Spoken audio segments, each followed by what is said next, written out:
CN플러스라는 회사, 지금 정말 흥미로운 기로에 서 있습니다.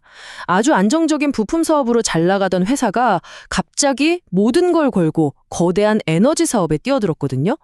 자, 과연 이 선택이 대박을 터뜨리는 극적인 반전의 서막이 될까요? 아니면 돌이킬 수 없는 추락의 시작일까요? 네, 바로 이 질문이 오늘 우리가 CN플러스 이야기를 파헤쳐볼 핵심입니다. 수십 년 동안 정말 탄탄하게 쌓아올린 기술력이 있었고요. 이걸 기반으로 한 안정적인 사업이 있었는데 이걸 담보로 회사의 운명 자차를 건 새로운 도전을 시작한 거죠. 이 아슬아슬한 줄타기, 과연 그 끝은 어디일지 같이 한번 따라가 보시죠. 지금 CN플러스는요, 마치 두 개의 얼굴을 가진 회사 같아요. 한쪽은 뭐랄까 꾸준히 돈을 벌어다 주는 초정밀 커넥터 사업이라는 아주 믿음직한 얼굴이고요. 다른 한쪽은 미래를 건 거대한 도박, 바로 신재생에너지 사업이라는 야심에 가득 찬 얼굴이죠. 이 두 사업이 지금 한 회사 안에서 부딪히고 있는 겁니다. 자, 그럼 먼저 이 회사의 뿌리, 그 안정적인 얼굴부터 한번 자세히 들여다보겠습니다. 도대체 어떤 저력이 있었길래 이런 엄청난 도전을 할 수 있었을까요? 이걸 보시면 정말 대단했다는 걸 알 수 있습니다. 2004년에 매출 8억 원으로 시작했던 작은 벤처기업이 불과 6년 만에 415억 원을 벌어들입니다. 어마어마하죠? 특히 저기 미니 LED TV 같은 최첨단 제품에 들어가는 초정밀 부품 기술력은 누구도 쉽게 따라올 수 없는 이 회사만의 강력한 무기였습니다. 그런데 말이죠. CN플러스는 여기에 만족하지 않았습니다. 갑자기 회사의 운명을 통째로 바꾸기로 결심해요. 바로 두 번째 얼굴, 신재생에너지 사업으로의 극적인 전환을 시작한 겁니다. 이게 그냥 한번 해볼까 수준이 아니었어요. 아주 체계적이었죠. 2021년에 PK 풍력을 인수하면서 에너지 사업에 발을 들였고요. 이걸로 풍력 태양광 발전소 운영 능력까지 갖추게 됩니다. 그리고 마침내는 거대한 해상 풍력 구조물을 직접 만들고 옮기는 영역까지 진출해요. 아주 작은 부품을 만들던 회사가 거대한 인프라 기업으로 완전히 탈바꿈한 거죠. 하지만 여러분, 세상에 공짜는 없죠.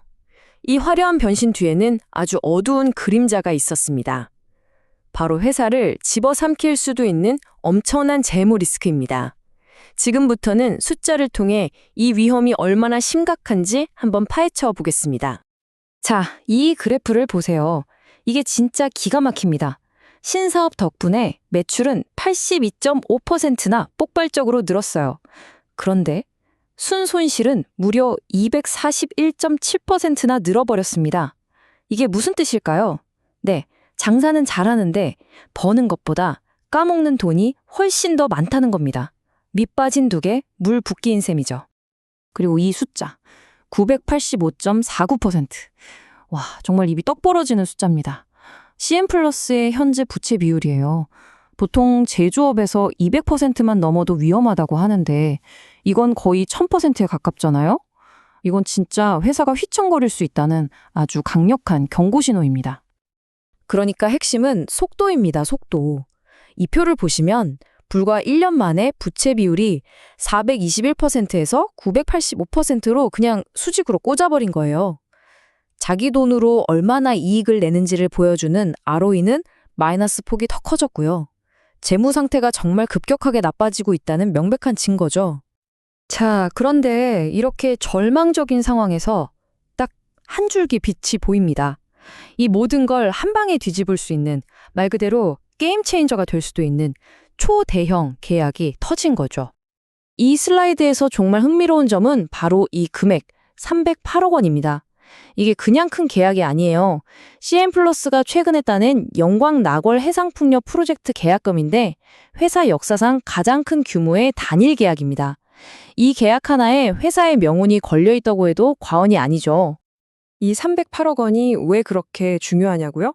첫째, 최근 연간 매출의 65%에 달하는 엄청난 규모고요. 둘째, 더 중요한 건 우리 이제 해상풍력 설계부터 시공까지 다 할 수 있는 진짜 플레이어입니다. 라고 시장에 도장을 쾅 찍는 효과가 있다는 겁니다. 이 프로젝트만 성공하면 미래는 완전히 달라질 수 있는 거죠. 자, 그럼 이제 가장 중요한 부분으로 넘어가 보죠. 이렇게 극과 극을 달리는 회사, 도대체 어떻게 접근해야 할까요? 지금부터는 투자자 입장에서 아주 구체적인 주가와 매매 전략을 한번 짜보겠습니다. 시나리오는 크게 두 가지입니다. 만약 최악의 경우, 즉 재무 개선이 더디고 실적이 늦게 반영된다면 주가는 350원 근처에서 지지부진할 가능성이 높습니다. 하지만 만약 이 영광락월 프로젝트가 대박을 터뜨려서 흑자로 돌아선다면 그때는 얘기가 완전히 달라지죠.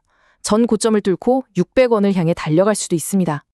차트를 보시는 분들은 이 가격대들을 꼭 기억해 두셔야 합니다. 지금 주가는 290원에서 300원 사이, 여기가 정말 중요한 지지선입니다. 여기서 무너지면 곤란해지고요. 만약 여기서 버텨준다면 1차 목표는 400원에서 420원, 그리고 이걸 뚫어내면 550원에서 570원대까지도 볼 수 있는 그림이 나오는 거죠. 물론 이 시나리오대로 순탄하게 흘러가리란 보장은 없습니다.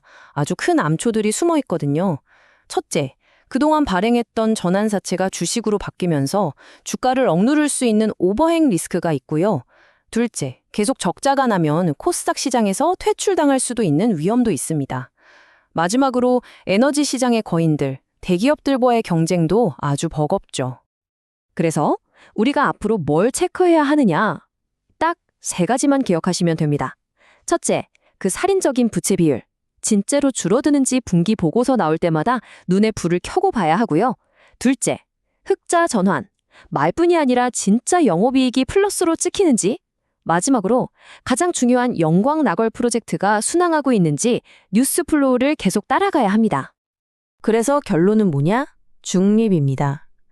보유하고 계신 분들은 좀 더 지켜보자는 거죠. 왜냐? 잠재력은 엄청난데 리스크도 그만큼 어마어마하니까요. 섣불리 뛰어들었다가 크게 다칠 수 있으니 아까 말씀드린 그 세 가지 체크 포인트가 확인되기 전까지는 공격적인 매수는 자제하자는 겁니다. 결국 이 한마디로 정리가 됩니다. 아무리 스토리가 좋고 비전이 원대해도 결국 이익이라는 숫자로 증명되지 않으면 그냥 희망 고문일 뿐이죠. CN플러스의 이 드라마가 해피엔딩이 될지 비극이 될지는 바로 그 숫자에 달려 있습니다. 극단적인 위험과 모든 것을 바꿀 수 있는 단 한 번의 기회. CN플러스가 던진 이 위험한 승부수, 여러분이라면 이 배팅에 동참하시겠습니까?